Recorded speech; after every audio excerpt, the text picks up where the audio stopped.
Hey guys, welcome back to Brothers Off Script. I'm Jerry, I'm Ryan. and we got a couple of topics this week. There's a lot going on. Yeah, it's been a busy week for me personally, and then it's been a busy week in the news. I mean, For sure. lots going on. So this is, I guess this is the 5th of October right now. We're Yep. shooting. This week we had mass shooting in Las Vegas, which was crazy, demented, There's multiple shootings this last week. psychotic. Yep, people are people are being taken out more often than ever, and I don't think like as I listen to a lot of other shows and they've all got smart things to say. For me, it's just this is a really bad thing that happened, and people are going to react, as with every And they bad should. thing and every verbal assault that comes from the guy on high. And there's things that are going to happen that are going to make you upset and Grief. grieve topics like that. I don't want to be like, I don't have a thought on that. I have a lot of thoughts on that, but the thing that I'm thinking about right now is why. And just like last week's topic a little bit with the knee, it's like, why were you taking a knee? And now it's why did so many people get shot and why did so many people die? And obviously we know what happened, but we don't know why it happened yet. They're still trying to figure that out. And this is one of those only instances where I haven't immediately gotten the answer. And I think in this day and age of immediate access to technology and information on Wikipedia, even if it's not true, it's there at least to fill that void in our heads because we want to know. And I think until we find out this particular mass shooting is going to go without a motive. There was a There was a really interesting study that I heard about this morning, and at first I was kind of offended by it. So I'll tell you because you haven't heard this, and you react. All right. Okay. So the statement was this professor went and he interviewed a bunch of people about mass shootings. He gives them this little case study. This is a mass shooting. This is who did it, and he asks them, did the person who did this have a mental illness? Were they crazy? Mm-hmm. Were they psychotic? Were they having a mental breakdown?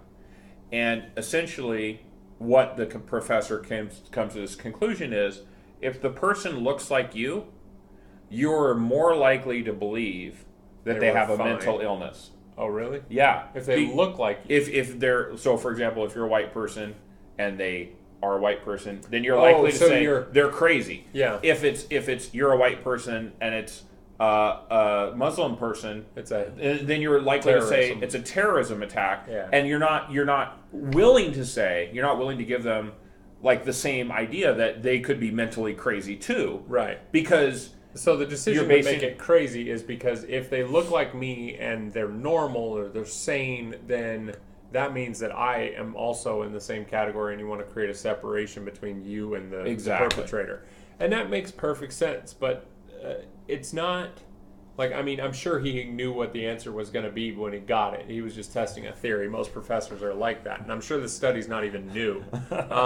It's just one of those things that's regurgitated. Like, I listen to the Joe Rogan podcast a lot, and he said today on one of his episodes with Alonzo Bowden was they were just talking about it. And I've heard a lot of the good stuff from like Ben Shapiro and everything like that, and like specific facts. He comes out daily and has new stuff, and this is a couple of days newer than his facts. And so they were coming out saying there was automatic weapons, all this other stuff. And this is, it's a podcast of record in a sense. Opinions matter, and people in positions of power can drive a debate. Like Hillary, a couple hours after the shooting, she's already like saying, we shouldn't have silencers. If this was silenced, then it would have been.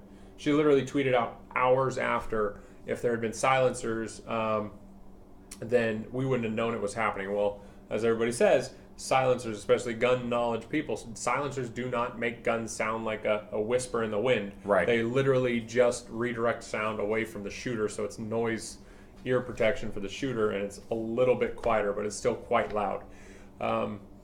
So everyone kept spouting facts hours after it happened, and until you get all the knowledge, then you're never going to have no one's going to be able to agree, but there's always going to be people who take advantage of these situations. And I don't even know exactly what I was talking about there, but it's. I guess I look at that as, when we're talking about the studies and we're talking about everybody jumping to a conclusion and trying to, find reason or even to use a tragedy for points, for political points. Yeah.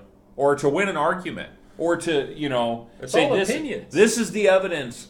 Like, from my perspective, and it's hard when you're this far away. I was having this conversation this weekend. Like, these tragedies occur, right? We had 2 Category 5 hurricanes hit the United States. Another right? one's coming. Puerto Rico's flat, right? Has no power. Texas was, decimated. Florida was decimated, right? In certain areas, right? Obviously not the entire state. But it was severely damaged. All this flooding, people displaced, hundreds of thousands of people displaced, billions of dollars damage. You know what? I still went to work on Tuesday. Yeah. And you know what happened on Wednesday? I went to work. And then on Thursday, I went to work. Why? Because it's so far away. It's thousands of miles away from me. And it's not inside of your direct realm of influence. And it didn't affect my direct family, people I have relationships with. I actually have a friend who was stuck in the Houston airport and couldn't leave. She was stuck there. But even understanding that, I didn't have a great emotional response. Certainly for people who were engaged in that, or for people with more empathy than me, they were affected by that. I feel detached. From it all, other than just as an informational perspective. Like, I want to know what happened, but in the end, weeks from now, there'll still be people talking about it as like it happened yesterday. But for the rest of us, it's probably going to be, okay, that was a tragedy, it happened, and now what? Or life goes on. And the conspiracy theory guys will spin up, and they'll start. I don't know what the conspiracy they theory don't ever will spin be, down, but there will be a conspiracy about this whole event, and maybe we'll have the actual information at that point too, which brings it all back. It will just there will be a commission and a report and a study and another report, call to action, and right. And again, people trying to use these things for points and to gain influence. It's interesting how much influence is important to us. I feel like it's almost like at work, how with your conversations with your boss or with the employees that you work with, or even your peers, where everybody's trying to like jockey for position. Right. And there's always a lead dog, usually somebody that's in that position. There might be the favorite worker, there might be the favorite supervisor, there might be the favorite boss. But we all want, we want our, I guess, position of influence, whether it be like I work hard, and I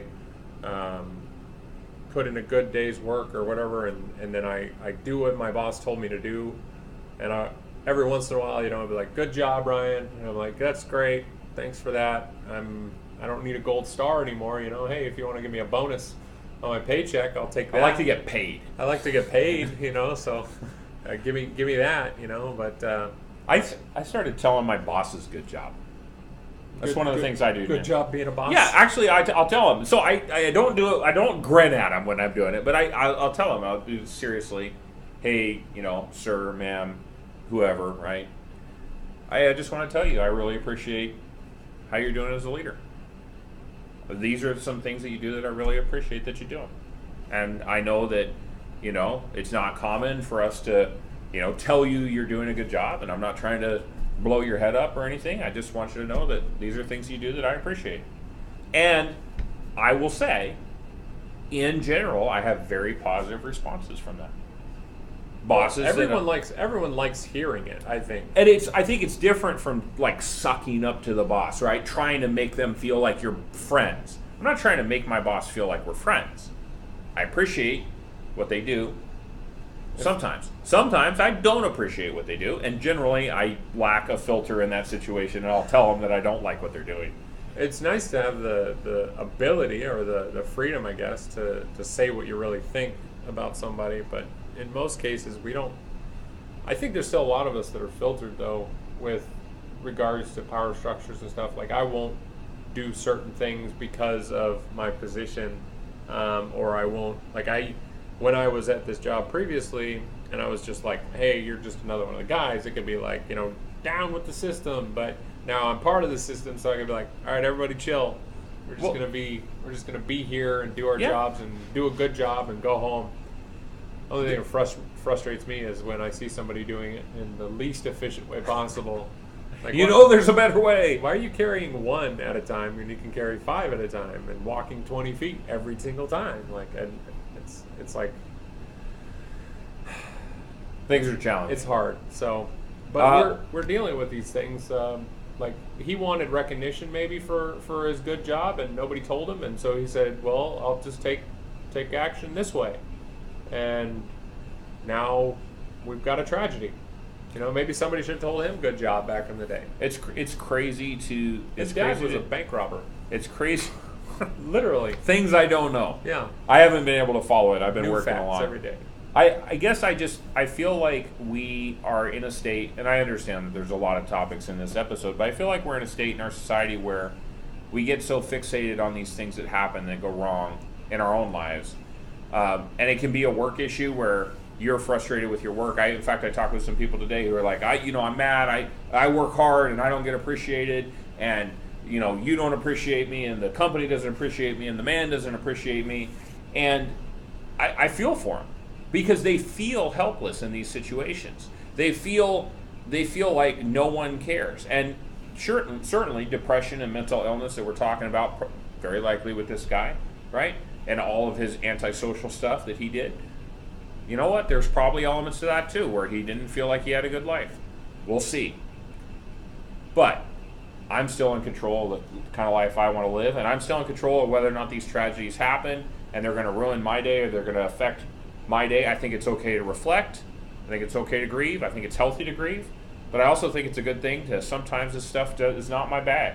I'm not going to pick it up. I'm not going to worry about what my boss thinks today. I'm going to do my best job. I'm not going to worry about whether I get that yellow sticky note of appreciation on my desk. I'm going to get paid and I'm going to go home. I'm going to do my thing. And that's, if you're like me, you're just waiting for the weekend, really. I don't have a lot to look forward to, but every once in a while I'm like, man, this is the day I'm just not going to do a dang thing. I'm just going to chill and relax and sip a Mai Tai on the beach or something. So awesome. Every once in a while, you got to appreciate the things you got, and try and get more things, or influence more people, or just be a better person so that someone will take pity on you. I think. Oh, that's a quick one. Dane Cook, not so popular nowadays, but he did a joke. He's like, there's a guy, a crazy guy at his work, and he would give him.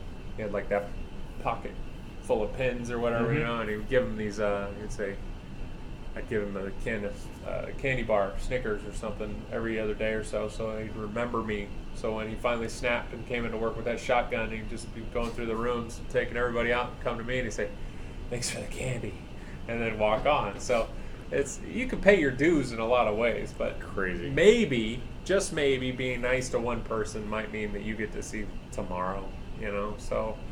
And then you can positively affect their lives. Yeah. Which is really what I think we should be hoping to do. So, cool. Try to be nice to everybody, and you'll always see tomorrow, maybe. It's just a possibility. Thanks for watching, guys. We really appreciate it. If you like what we're doing, hit the subscribe button. Please share it. Please. And we'll be back next week. All right. See ya.